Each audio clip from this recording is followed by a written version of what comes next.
trying to think of the last time I thought food, sex, and I'm drawing a blank. I'm always reminded of George Costanza eating a sandwich. Yeah. Yeah, pastrami. What did he say was the most sensual of meats or something like that? I don't remember, maybe. The most sensual of meats. Oh, God. Yeah. I'm always reminded, though, of a Sex and the City episode where Samantha suggests, I think Charlotte says something about wanting to use whipped cream, and she's like, Cool Whip, it's less sticky. And that's correct. Ah, okay. Noted. Oh, yes. Good to know. Yes. This was not something just made up in the writer's room. It was field tested. Well, I had to try it out because if I heard that, I was intrigued. I was going to say, what if you don't really like Cool Whip? Yeah, I'm just like, Cool Whip. Well, whipped cream is disgusting if we're, talking about food. Well, are we talking vegan whipped cream or are we talking No. Okay. I think dairy whipped cream is disgusting. Like you didn't like it before you stopped doing animal products, or you just... Before I stopped doing like I was doing cocaine. Right. Yes. Yeah. Before you were doing whippets and doing whipped cream. You might want to keep the whipped cream can around if you're using the fake stuff, just so you can do some whippets if you get bored. So...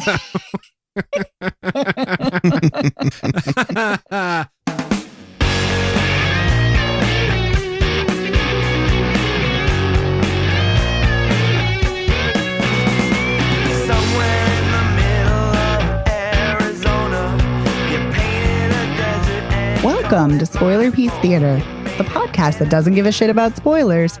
We just want to talk about the movies. My name is Megan Kearns. I'm a contributor to Edge Media Network and a member of the Boston Online Film Critics Association. My name is Dave Riedel. I write for Salt Lake City Weekly sometimes, and I'm also a member of the Boston Online Film Critics Association. And my name is Evan Crean. I'm co-chair of the Boston Online Film Critics Association and co-author of your 80s Movie Guide to Better Living. Yeah, you are. Yes. Oh, yes, that's true. This is accurate. Accurate info. So this week, in addition to more accurate information, we're going to talk about some movies, as we always do.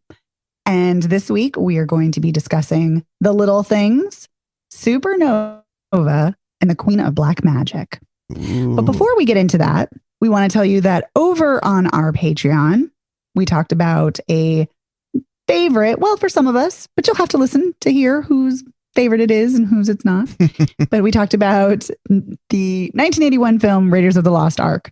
So please, if you are a patron, go on and check it out. And if you're not a patron, feel free to sign up so you can listen to that great audio. And we put out exclusive weekly bonus episodes every single week. Mm-hmm. Yeah. And we're trying this new thing where we watch movies we like sometimes and talk about them on the Patreon. Right. Imagine that. That's helpful. It really does make a difference when you like the movie. Yes.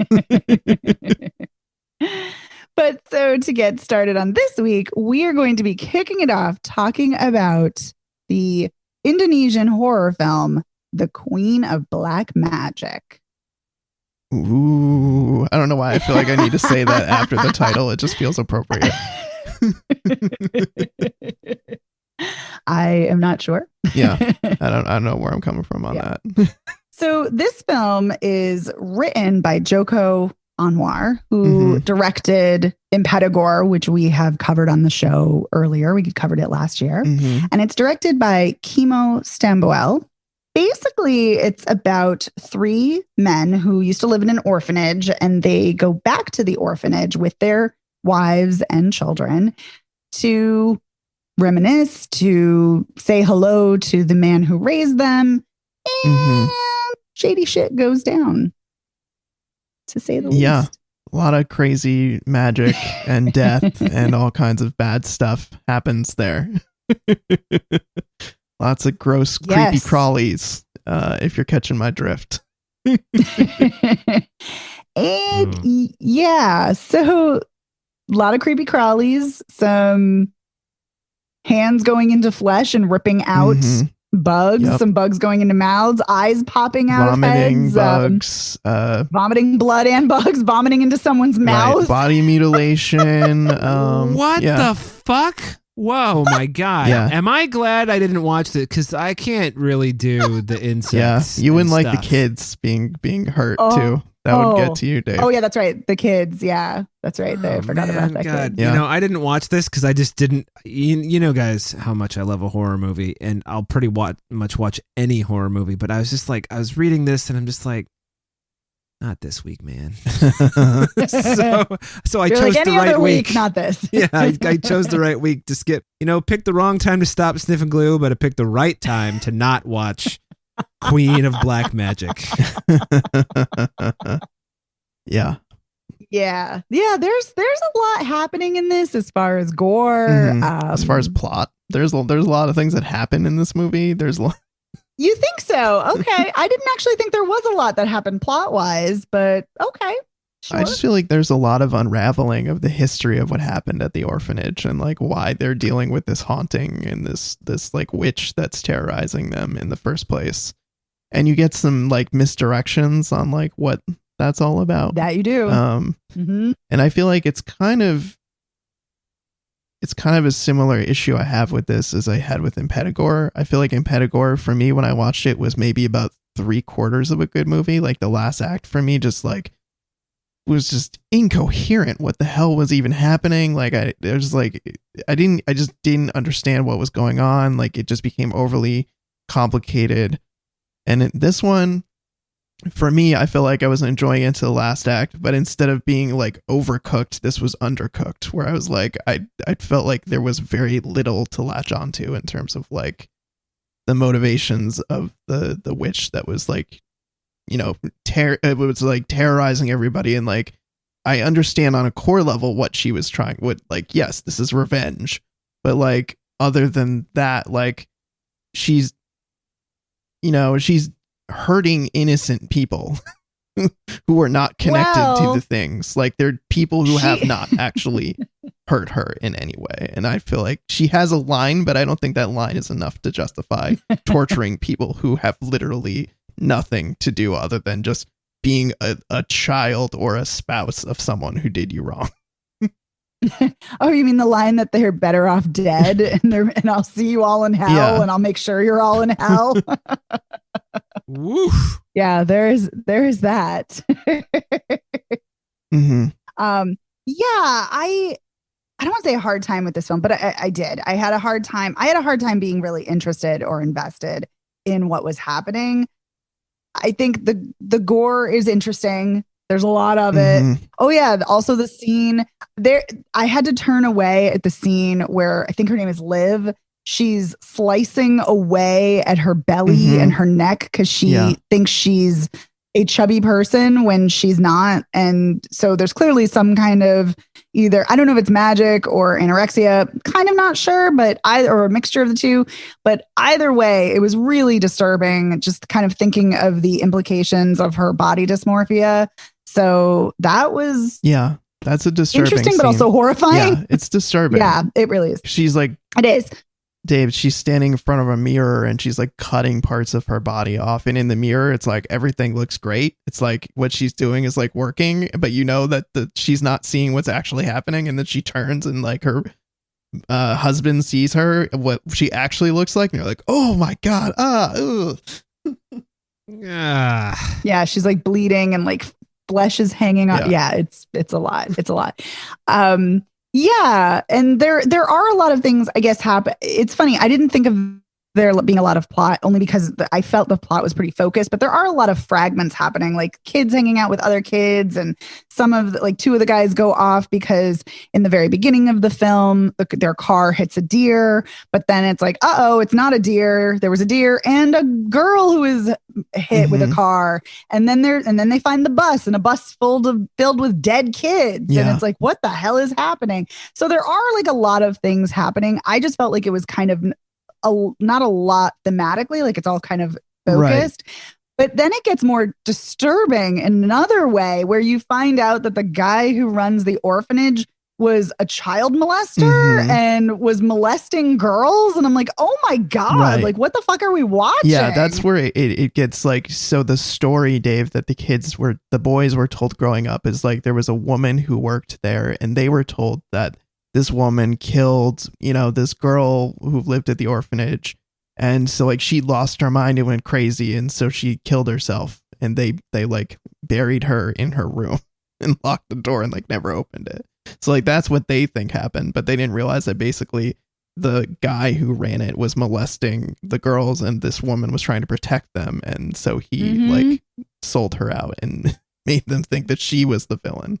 And so that's why her daughter, who was the girl who they thought was murdered and ran away, is this witch who's exacting revenge on everybody.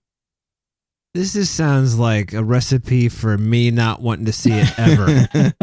Yeah, it gets pretty gross. I mean, like there's a part where one of the characters, she wakes up in a room, and like there's other rooms nearby with people being tortured in them and screaming, and like one of them she walks by and they're all like sitting on the floor and like being scalded with like hot water from like a shower, where they're just like stuck there on the floor being scalded by hot water. It's like all kinds of like gross, gooey, goopy, like violence.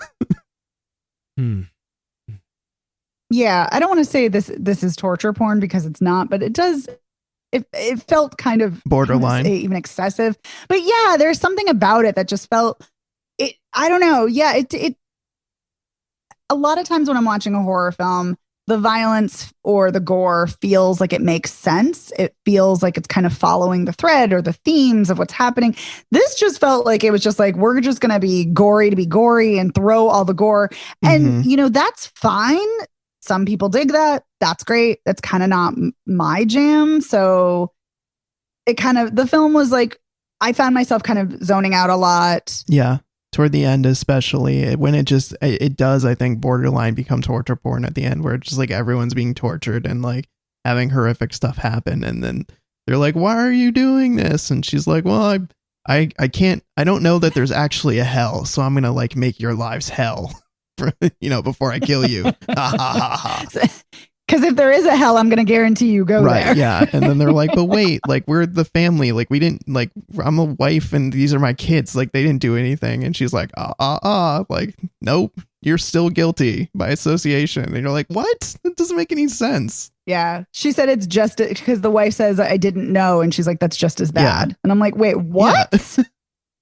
Like, it's not like she lived at the orphanage and she was like turning, an eye to seeing what was happening. Right. Like, no, she literally wasn't even around. She had no clue.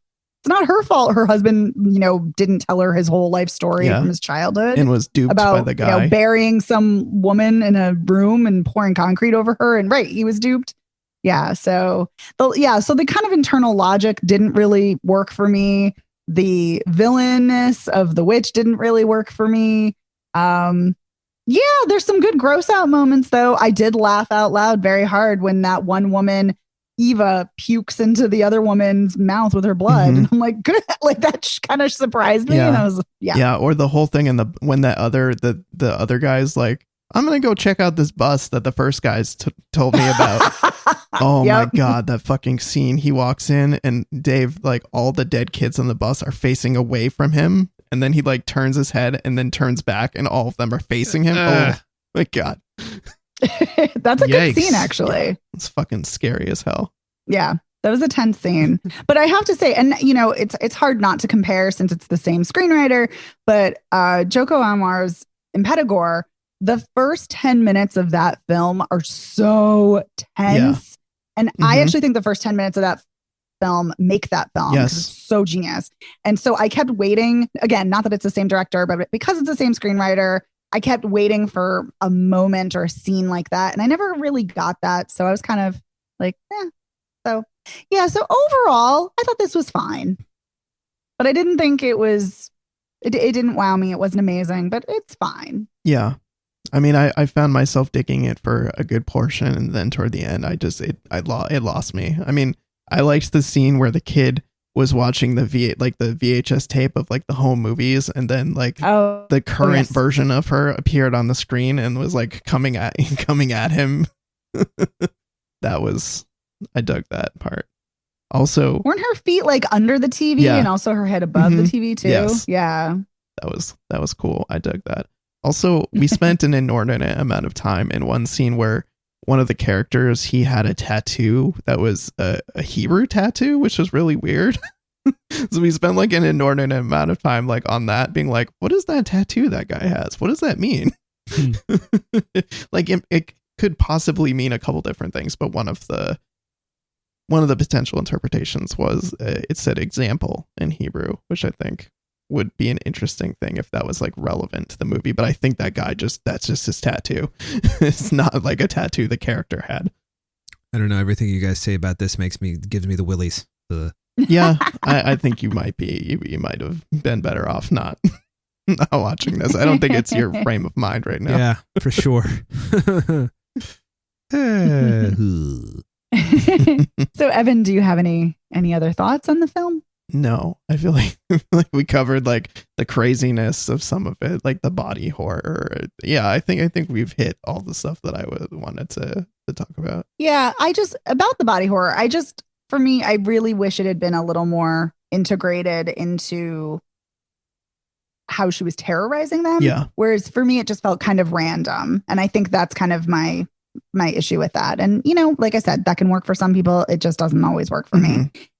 And it didn't. Yeah. Here, so. I think that's a fair critique that like the bugs and like some of those aspects didn't feel unique to her. They just felt kind of random. Yeah. But then, you know, there is something to be said. Like, I also am not completely well versed in Indonesian culture. So perhaps bugs mean something. Maybe it's something symbolic. It's very clear I could be very well missing something that's pertinent to, you know, the symbology of the bugs and the caterpillars, because then Liv is eating poisonous caterpillars at another point. So it very well could mean something. And then I kept thinking about it and I was like, well, there's metamorphosis, but how does that actually relate to anything happening? So anyway. Yep. But yeah. Well, let's move on then to our next film, which is Supernova, which is a drama about a gay couple played by Colin Firth and Stanley Tucci, and they're on a road trip. And unfortunately, Stanley Tucci's character has just been, or not just, but has been diagnosed with dementia a couple of years earlier. And the film explores that and their road trip. I think it's important. I think it's important to mention that he's gotten to the point where he really feels like he's losing control. Stanley Tucci, that is, really feels like he's losing control of himself. So mention that going in. I think he even says that at some point. Yeah, he does. Yeah, he does. I did not know this movie was about dementia. I knew it was a gay couple on a road trip. So that was definitely a gut punch once I realized what I was in for. And I think I've mentioned this on the show before. Someone that I'm close to has dementia, and it's tough to watch stories like this. It hits very close to home, and this movie does. It's not easy to watch. So be forewarned if that is, it's like something that gets to you, but it's really well done. Like it's definitely like, I would say it's worth seeing. It's just, I think it's a really well done movie. It's well acted. I thought it was great. It really hit me, hit me hard. Dave, what did you think? I wish it was better. I mean, I'm not going to say it's a bad movie because it's not, but I don't think it's a good movie. So there's that. I don't know. It's just like, can we cast differently, please? I really love Stanley Tucci, and I really love Colin Firth. And I think that Stanley Tucci in particular is excellent in this role in a magnificently restrained kind of way. But Colin Firth is just kind of doing his Colin Firth thing. And that, I don't mean that in a derogatory way. I just mean I've seen him do these mannerisms in this kind of character before, and it's not really all that compelling to me. I also don't like road movies about road trips. Just like, it's like, I kind of feel like if you've got a movie, if you got a story you're trying to do and you're not quite sure what to do with it, you either write it as a prison movie or as a road trip movie. And I don't know why I think that, but I do. Because every time I see a prison movie, I'm like, I wonder what this movie would look like if it was two guys who worked at, at a T-Mobile store as opposed to two guys who were in prison.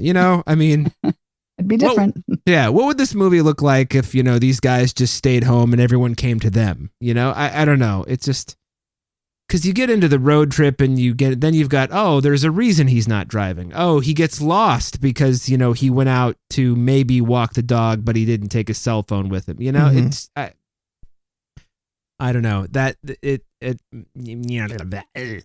is the short version. So, but I did appreciate, I don't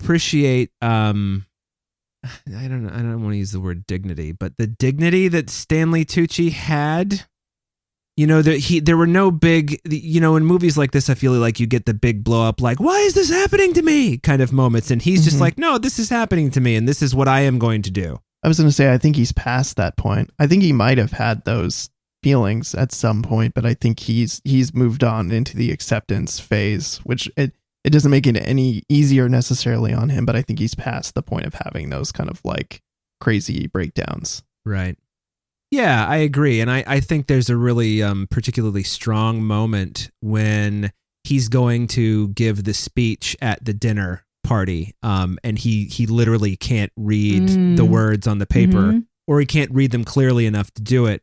And so he gives them to Colin Firth, who does quite admirable job of reading them. And I appreciated in those moments how the camera lingered on Stanley Tucci for a lot of that and his reaction to what was being said. The more I think about his performance, the more I appreciate it. Although I do kind of think to myself, I wonder what a different actor would have done with this. But Stanley Tucci is always welcome to me. So even though I'm not sure, it's kind of like how I feel about John Malkovich. John Malkovich is always welcome to me, but I'm sure that somebody else could have played Valmont. You know what I mean? Like, so and I feel like Stanley Tucci always welcome to me, but I don't know. It that's where I come down. I don't really know how much more I have to say about it. I mean, I it's did I buy the two of them as partners? I guess. I mean, I don't know. Did you guys? Well, so yeah, I want to actually talk about that. So I have a lot of conflicted feelings about this film, like a lot. I want to start off though by saying, and then I will answer your question, Dave. But I agree with you. I think Stanley Tucci is amazing. I love him in this role. I think he is always fantastic, and he is really, really great. There are little touches, little moments, like when they're in the RV and Colin Firth turns and Stanley Tucci like reaches out for him and he like misses him and then he like slowly retracts. And it's a really heartbreaking scene, and it's very subtle, but really well done. I can't help and I have very conflicted feelings on this, and this is a much longer, deeper conversation, but I can't help but wonder, what would this look like with two queer men in these roles rather than two straight men playing these characters? Too. Yeah. And I know they've both played queer men before. They've both played queer men beautifully, but I can't help but think that. And like I said, I have a lot of conflicted feelings because I don't think I think if you insist that a queer person play a queer role, which I understand as a queer person, I completely understand that desire and impetus. But at the same time, I feel like that would require a lot of people outing themselves who may not want to out themselves or may not be there yet. So I have conflicted feelings, but I can't, like you, Dave, I can't help but think, what would another actor, especially a queer actor, bring to this role? Yeah. I don't think Colin Firth is as good. I think he is a very good actor. I enjoy him tremendously. As good as Stanley Tucci is in his role, I don't think Colin Firth is as good in his role. There are a lot of emotions that Colin Firth is kind of going through, and I kind of almost felt like he's going through the motions, like as an actor, rather than actually organically feeling them. But that doesn't mean he did a bad job. I think he does a good job. So I think for me, that kind of was a little tricky in the believability of them as a couple. But I do think they have a really good rapport. I like that we see them very affectionate with each other, which you don't always see in queer films, especially queer films played by straight people. So that's really nice to see. The thing I had a big problem with, and we haven't really delved into the ending of this film, or rather the beginning of this film, is that the beginning of the film, it opens with a supernova, which is very beautiful. And then you see the two of them lying in bed together. And what you realize by the end of the film, because Stanley Tucci's character wants to kill himself because he can't deal with having his body and his mind deteriorate, is that he's going to kill himself. And so you realize the beginning of the film, oh, that's him dead. Like, oh, Jesus Christ, that's really horrible and sad. And I was like crying my face off. But I can't help but, again, be frustrated that this is a trope of tragic queer love and someone dying, and also a trope about people with a disease or disability dying and killing themselves. So it's incredibly sad. It's incredibly tragic. It's interesting how the film explores all of that. But at the same time, I'm also kind of like, by the tropes. So yeah. The trope action is strong with this one. Yeah, unfortunately. There's a movie that I got to find the name of it that just came out a couple years ago with Helen Mirren and Donald Sutherland. And it's like the straight version of this. Hang on while I find out what the name of it is. Okay. But yeah, it's like the same. Donald Sutherland has dementia and Helen Mirren, I want to say she has cancer. I don't know. It's like, oh God. Yeah, it's something else. But anyway. I just want to say, like, I know that there are obviously people who do end their lives with dementia. Like, I don't want to say like, and I certainly am not going to tell anybody what they should be doing with their body or their life. It feels like this is a common, like I've seen this trope before, and it's frustrating because it'd be nice to see some more varied reactions to it, I guess, than, I don't know. Yeah, just the tropiness of it in both capacities, the queerness and the kind of death disability aspect were a lot. Yeah. Yes, I agree with all that. By the way, the movie with Helen Mirren and Donald Sutherland is called The Leisure Seeker or The Leisure Seeker, depending on how you first heard that word pronounced. And I gave it a half star. So, oh, that's why it sounds familiar. I've seen this on your Letterboxd page, but anyway. Yeah, exactly. Like, why does that sound so familiar? Yeah. Yeah, it's I mean, I don't think that I had the feelings that you did about Megan, about the queer love story being like, oh, the tragedy of the queer love story. I just kind of like, all movies like that, I'm just kind of like, are we going down this fucking road again? I think it's a very real, the tragedy of this situation. It is a very real thing for someone to not. That's not what I'm suggesting. No, that's a different thing though. Yeah, I think Dave, I don't want to speak for Dave. Sorry. I'm like, yeah. And I don't mean to interrupt you, Evan. I'm not talking about the dementia aspect of it. I'm talking about, the like, so often, I can't remember which movie we were watching recently. It was a story with that was a largely queer cast, and I kept waiting for something horrible to happen to them because that's what I'm conditioned for. And this, it's like, well, something horrible is happening. It's just happening mostly before the movie took place, before the movie began. But like, yeah, the whole, just like, I'm tired of seeing movies about like disease and the end of life and just. What the fuck is going on with me? Why do I only want to watch happy movies now? I mean, maybe it's a pandemic. Maybe it's the pandemic. Yeah. I don't know. But I didn't mean to suggest that the demencia is not serious. No, that certainly I think you guys are misinterpreting what I was trying to say, is that like someone dealing with the loss of their body and control of their body and seriously contemplating suicide it is a very real thing that people do consider. And I think, yes, it is a trope that we've seen in movies, but I didn't think of it as like, I'm watching a trope. I thought like it is a very real, difficult thing that I think a lot of people contemplate in this situation. It's not an easy thing to deal with. And it's tough to see it on screen. And I think for me, that's what made it so hard to see that ending, is to know that like, I mean, I don't know how common like people really do consider ending their own lives, but I think it's a very real concern of like, where do I, come down on this personally? Like, where do I am I in it? Am I Colin Firth? Am I in this to the bitter end, or do I decide to take my own way out the way I want to go? It's, yeah. No, I think we agree with you, Evan, and I don't think yeah, I mean, I don't want to speak for Dave. I don't know why I'm speaking for you, Dave, tonight. Nah, go but, ahead. Okay. But yeah, no, I maybe I'm not being clear. Like that is, I'm not saying that's not a very real concern. And Evan, you would obviously know far better, far more personally than I would. What I'm saying is I'm looking at it in a kind of different way. I'm looking at it more in like a disability rights kind of way. And that I immediately thought of when I was watching this, I immediately thought of Me Before You and the outrage over that film because a quadriplegic man kills himself because he's like, I'm quadriplegic. I can't handle this. I'm going to die. And there were many people who are disabled who were outraged by that because even though, yes, that's his choice, it's his body, and I 100% agree with that, I also understand their concerns that you can lead a life in different abilities and capacities. And so I guess what I'm saying is that that's what I'm talking about when I'm talking about a trope, is that I'm not saying that in real life this doesn't happen.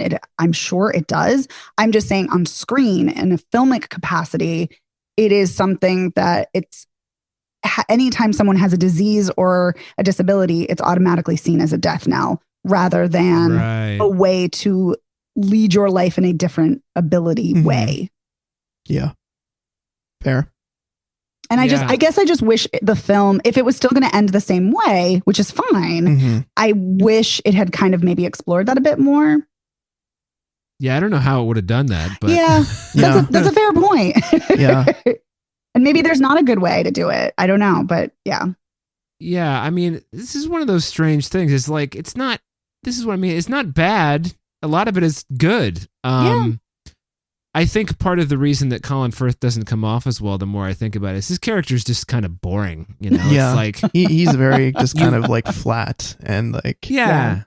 He's the steady one. He's the one who's taking care of the partner who's made the decision, and it's like Stanley Tucci is I mean, you can say that Colin Firth's character has a bunch of moral complexity, but I mean, do you really want to be the movie version of Newt Gingrich? I don't think so. So, of course, you're going to stick around to the end.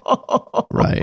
Yeah. But yeah, I think there's something there to what you're saying. Like, his character naturally is not the more adventurous of these two. Like, there's a joke, I think, early on in the film where Stanley Tucci's character says like, "Oh, you don't know this song? Where the hell were you in the 70s?"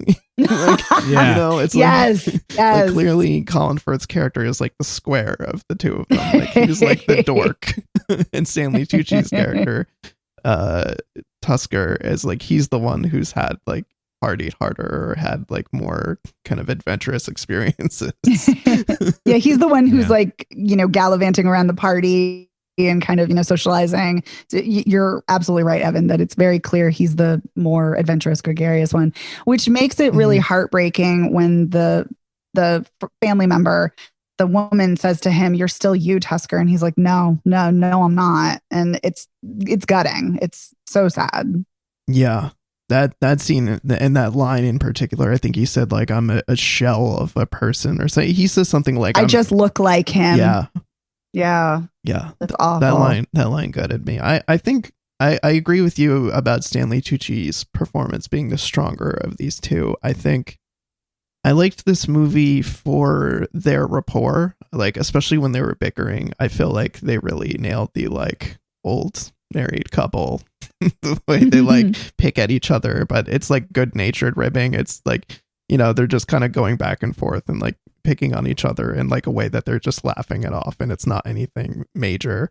And I like the kind of quiet moments. I think putting this as a road trip gives more opportunities for those kind of quiet moments where they're just kind of sitting in nature, and there's just like panoramic shots, and like just like there's like a wide shot of a lake as their camper's pulling up, and then we see a shot behind them where they're kind of like put their arms around each other and just kind of like looking over the lake. And I feel like, I don't know, there's just a quiet beauty to a lot of the interactions and moments in this movie before we get to their destination, which is like their first destination is like Colin Firth's, his family's like home and the party and all that, and then there's like the house that they're renting before Colin Firth's like recital, which is where all the like the real tough drama starts going down toward the end there. Yeah. There are two things that I wanted to bring up quickly. One, the idea of the family home, which you don't get in a lot of American movies. Like you get it in a lot of European movies, the family home. And I sort of appreciated that this movie's just like, hey, this is a family home. Too bad if you don't understand, American audience. Yeah. And I also love the scene when they're sharing Colin Firth's twin childhood bed. It's great. And he falls out of it. And it looks like Stanley Tucci is genuinely laughing at how he does that fall. And it was just a great moment between the two of them. And it's another one of those moments that you were just talking about. It's like the old married couple moment. He's like, it's funny. He fell on his ass. I know he doesn't mean that he thinks I'm a dickhead or a klutz because I fell on my ass. It's just, I fell on my ass and now I'm kind of pissed off, but it's sort of funny, you know? Right. Yeah, and his character's like, I don't want to stay in my childhood room. I want to stay in the camper. And Stanley Tucci's like insistent, no, we got to stay in the house. We got to stay in this like shitty small bed. Yeah. Yeah. I love a road trip film. I think I've said this many times on the show. So I actually really appreciated that element of it. And you really don't ever know anyone until you travel with them. So there is something very poetically fitting about the fact that we're seeing them in these small moments, but small moments juxtaposed with this like massive, tragic life development. And I love that we're seeing it kind of on the road with those quirks and what have you. Okay, I'll buy your road trip thing. Yeah, I was just gonna say, Uncle. All right. I was gonna say at the kind of pinnacle of their discussions, or maybe it's not the pinnacle because that comes after. Yeah. Anyway, when it is at the pinnacle when Colin Firth is very determined, like, no, this is what you're going to do. This is what we're going to do. We're going to keep going. I'm going to be with you to the end. There is something so sweet and sad and awful, but lovely when he's like, let me be with you when he's going to die because he wanted to do it alone. And there is this kind of acceptance about it that Colin Firth's character has when he's like, I just want to be there. And I don't know. Oh, it's really touching, but really, really, really sad. Yeah. And incredible. Yeah. It is a moment that I had very complicated feelings about as well. On the one hand, it's like sweet and it's like amazing that they could do this thing together, but then you're remembering what it is and you're like, no. Yep. All the mixed emotions. All right. Oh, and I forgot to say that was written and directed by Harry McQueen. All right. Well, let's move on to our final film of the night, John Lee Hancock's The Little Things. Starring. Sorry. No, Megan, I had to jump in immediately, but no, you go ahead. Please finish that thought. I'm sorry. That's okay. I was just going to say it's starring Denzel Washington, Rami Malek. I almost said Rami Lee Malek. Rami Malek and Jared Leto. And it is a mystery, noirish about two detectives. Well, a former detective who's a sheriff or works in the sheriff's office and a detective in LA. And in I think it's 1990 or in the 90s. Yeah, early and they're 90s. They're looking for a serial killer of women. So Dave, jump in. Take it away. Oh, do I remember what I was going to say? Oh, yes.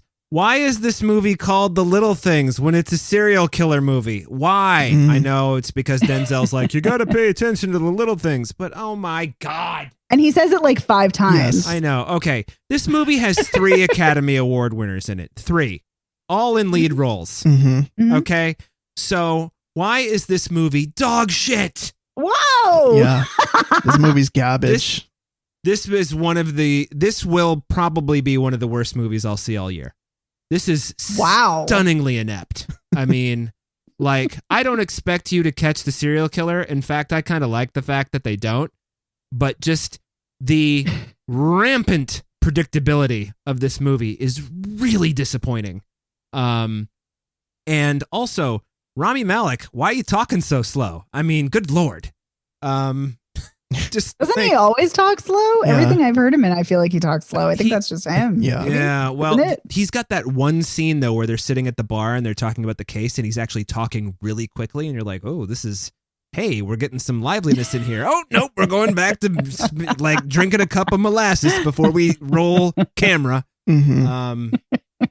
Yeah. I don't know. I just would like, so here's the thing. So Denzel is like so here we go. You got Denzel, like Megan was saying, who's a former LA detective. And I think it's it's the LA County Sheriff's Office, right? They're not LAPD, right?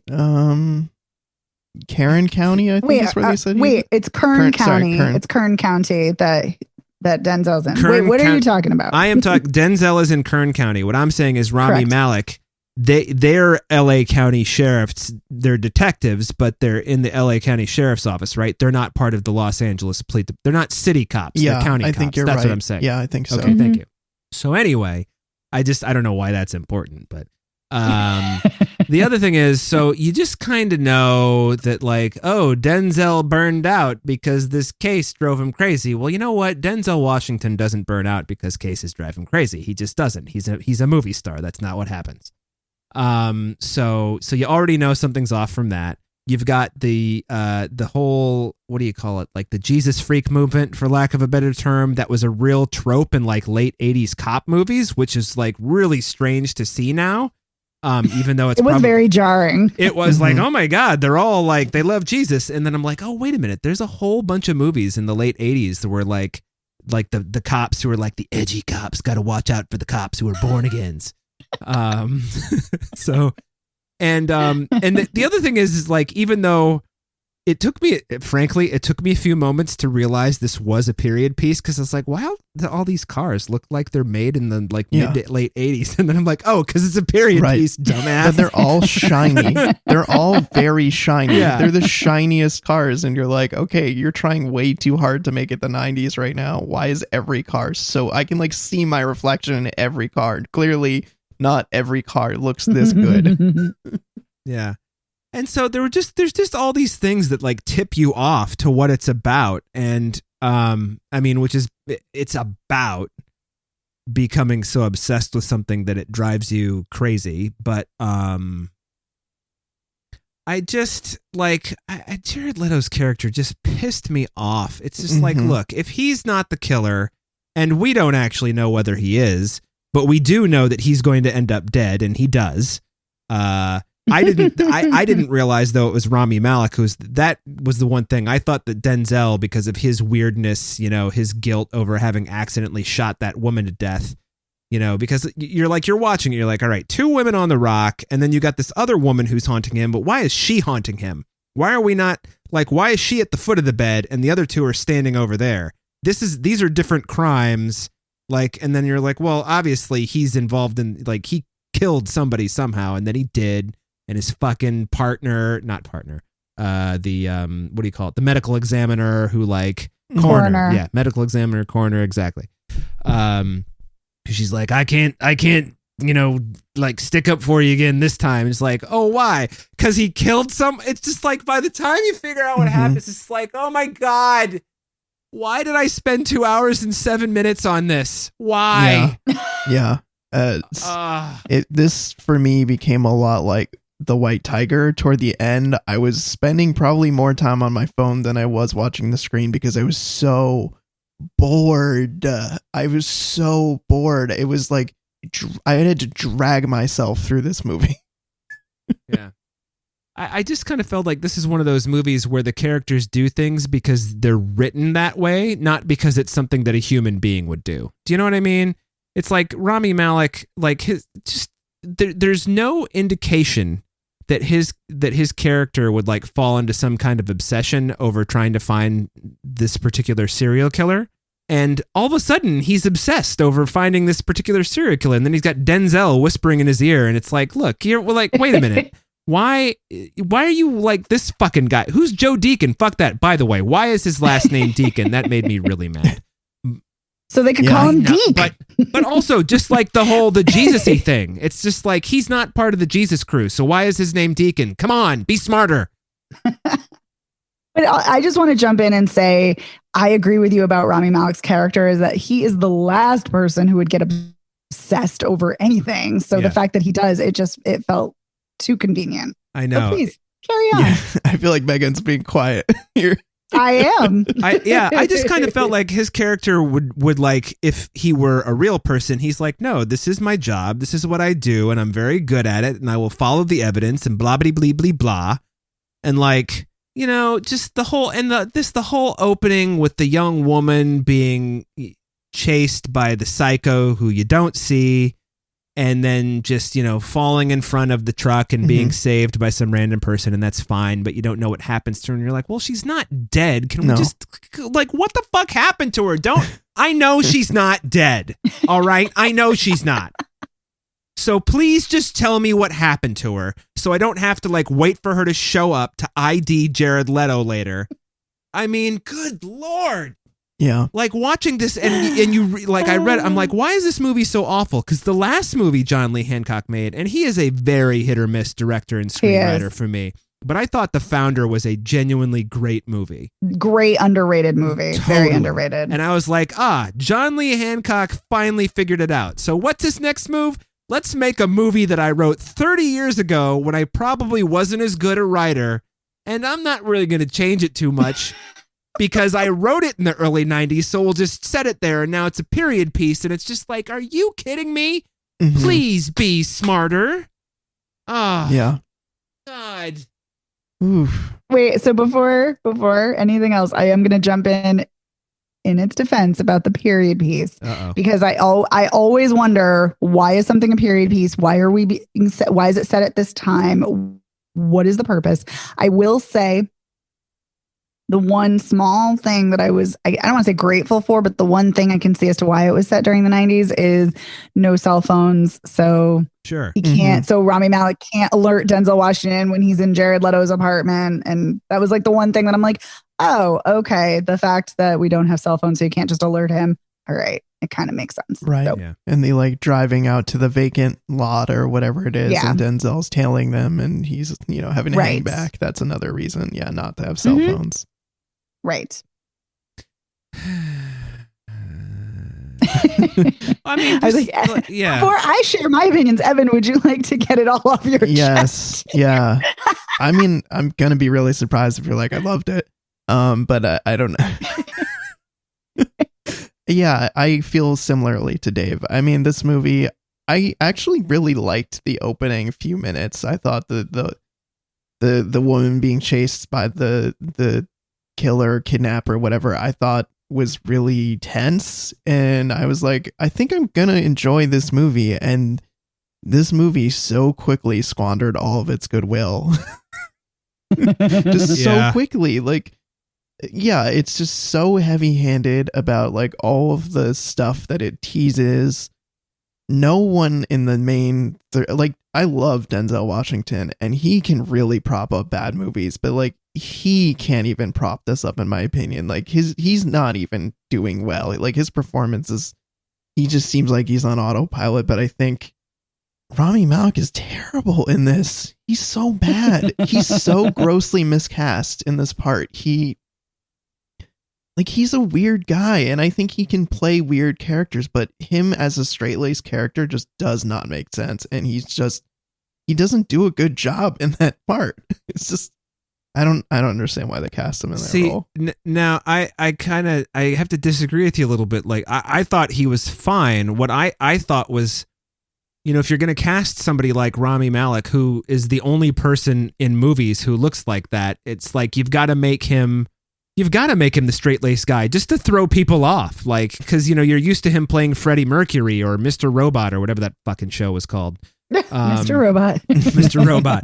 And it's just like, why not have him be the straight-laced guy? Yeah, I'll buy that. But then to have him turn out to be like some kind of like, I got to find out what happened to this missing girl with the red beret and blah, blah, blah, blah, blah, blah, blah. Yeah. And like, I'm going to get in this guy's car with him. That's just so right. When he gets in Jared Leto's car at the end of the movie, and you already know that Jared Leto's not the killer, it's just like, why? Why is this happening? I had to rewind because I thought I missed something. I was like, did I miss the reason why he's getting in the fucking car? No, I didn't. Oh man. Yeah. That's a lot of my notes toward the end of the movie is I ask Why does he get in the car? Yeah, no, I mean there's I've written why numerous times in my notebook. Why this, why that? I don't understand. Like the end, there's this like really like triumphant music playing and I'm like, why is this is not a victory. These cops have both murdered people and successfully covered it up and they didn't find the killer. Why are we treating this like a triumphant moment? Yeah. Well, you know why? Because Denzel let Rami Malek off the hook. He sent him the fake barrette so that they would think, oh, it really was Jared Leto. He is the killer. Yeah. Where it's just like, I must short circuit mind. I mean, now I'm so anxious to hear what you have to say, Megan, now that we've just totally vented and like dumped on this movie. Ripped it apart. I have to say, nothing I'm going to say is going to be nearly as fascinating because it was quite a treat listening to you two tear it to shreds. So, okay. So you can rest easy though. I did not love this by any means. I think it's meh. I think it's fine. I think it's like whatever.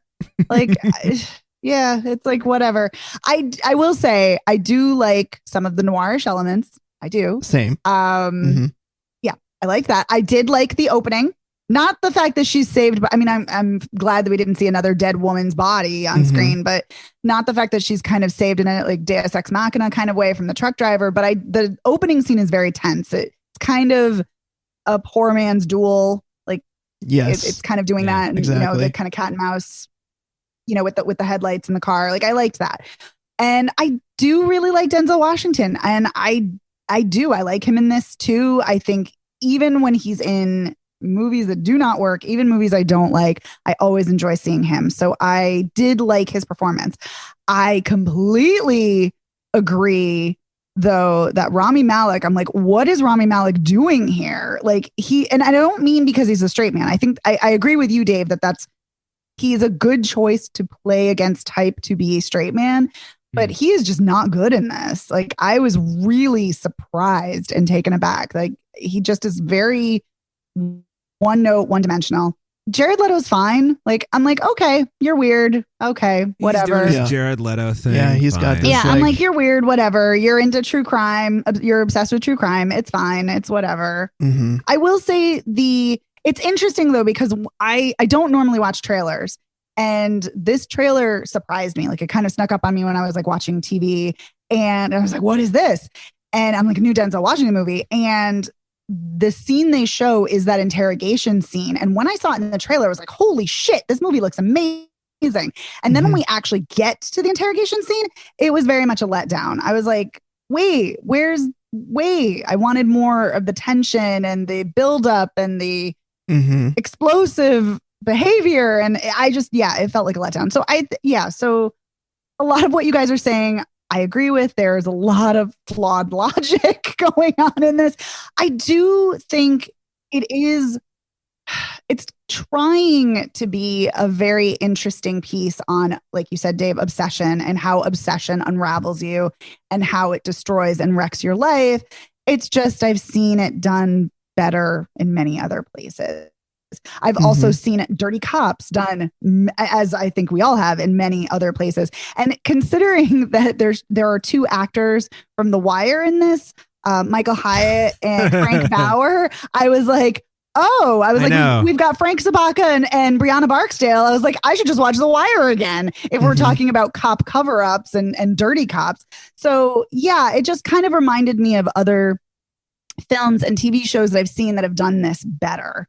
So for me, this is extremely uneven. Good opening, good performance as always with Denzel Washington. And I think I don't know, I feel like a lot of people kind of take him for granted now just because he's always so good. And so for me, I enjoyed seeing him here.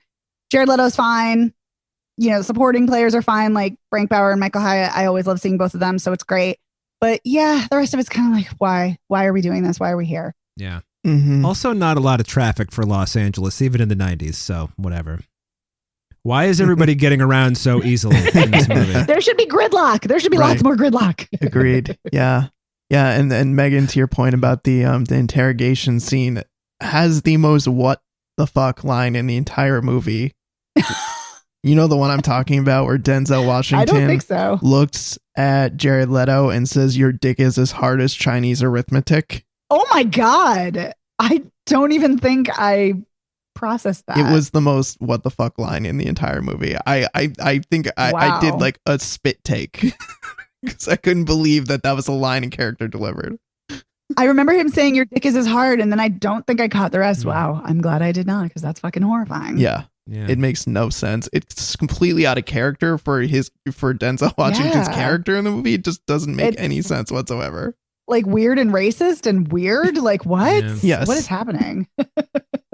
I also wanted to point out the extreme laziness in this one moment, you know, when they're at the crime scene where Denzel's 2 murders were, where he accidentally shoots the 3rd woman, and how he's like, oh, 1,000,000 to 1, the lights are out that night, and the one like talky woman in the neighborhood is on a date, and she's on a first date for the first time in 15 years, and it's like, is perfect for no witnesses. And it's like, okay, well, he killed someone.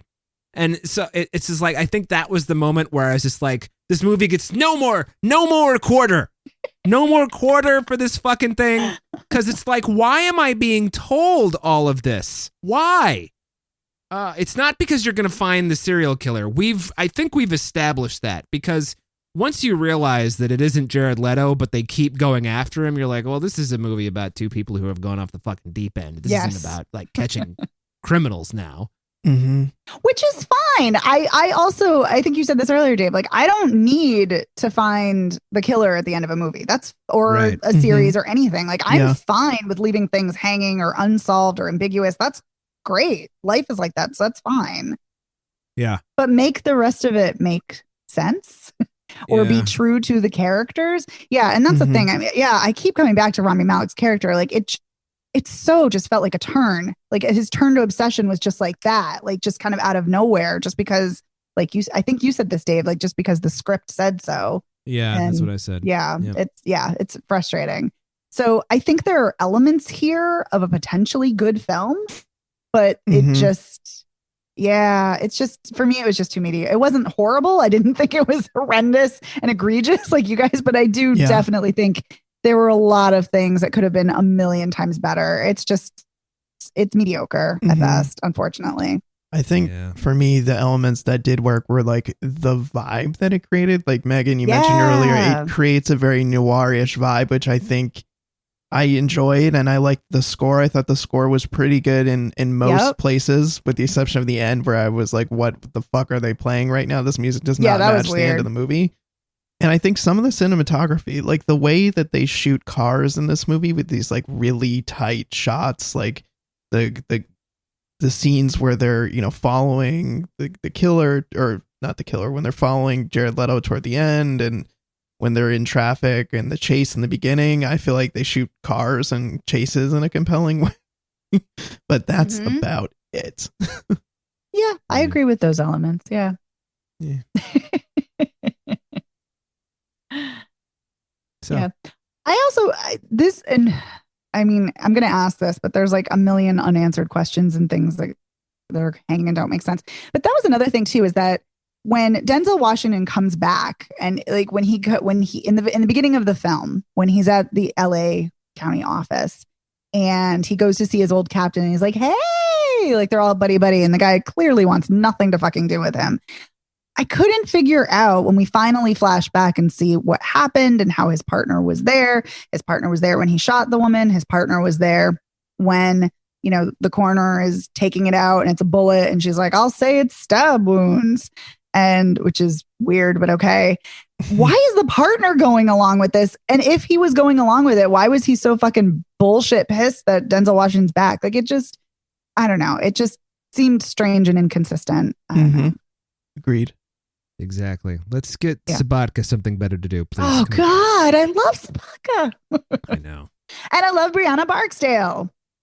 She's always Yeah, so me good. too. Yeah, she's always great.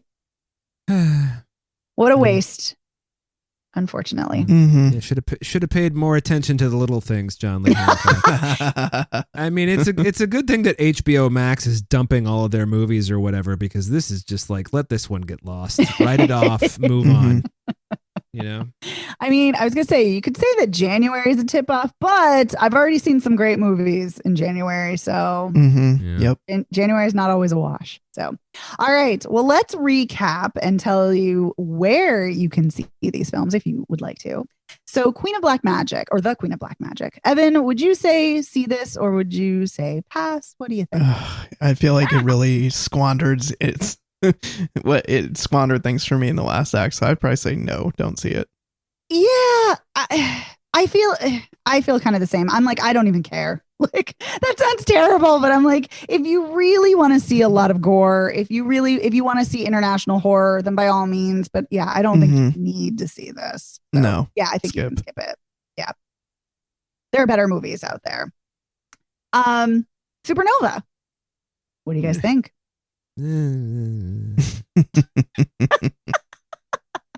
All right, well, I'll answer first then. I will say it's worth seeing, if for nothing else, it's worth seeing for Stanley Tucci's performance. Yeah, I would say see this movie. I was letting Dave do his grumbling, but yeah, I would say see this movie with the caveat that you should know it's about dementia, so just buckle up for that if that's the, for lack of a better term, a hot button issue for you watching movie. Oh yeah, and I should also mention, if you don't want to get COVID going to see the movies, it comes out in theaters the 29th, but it comes out on VOD on February 16th, FYI. Thank you, Dave. And I forgot to mention that The Queen of Black Magic will be on Shudder. So, but thank you. And you're right, Dave. We don't want anyone getting COVID, so Right. Just wait till it's on VOD. Mm-hmm. Okay, and the little things. I think I know where you guys stand on this. Yes. I changed my mind. See it. No, don't see it. We can say not to see it on HBO Max, which is where it will be playing. Right.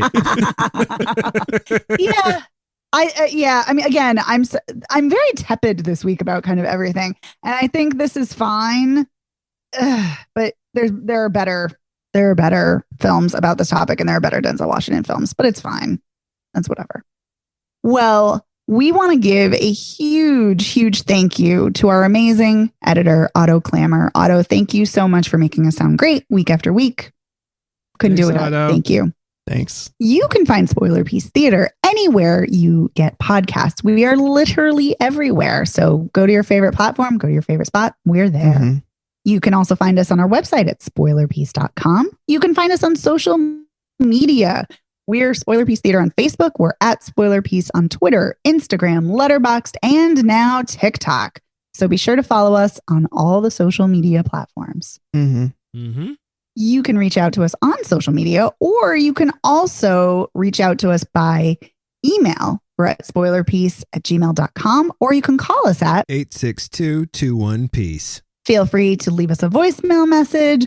We'll read them on air. We love listening to them. So we just love hearing from you guys because our listeners are awesome. So please reach out. Yeah. Yay. And if you like the show, please rate and review us. That really helps us out.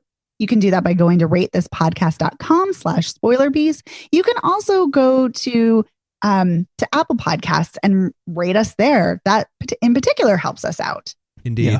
And if you really like the show, why not come on over and join our Patreon? This week on our exclusive audio, which we do each and every week, we have bonus episodes. We talked about Raiders of the Lost Ark.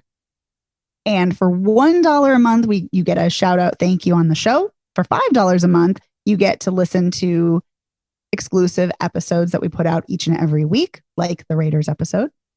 And for $10 a month, you get to tell us what you'd like us to watch and talk about. Yeah.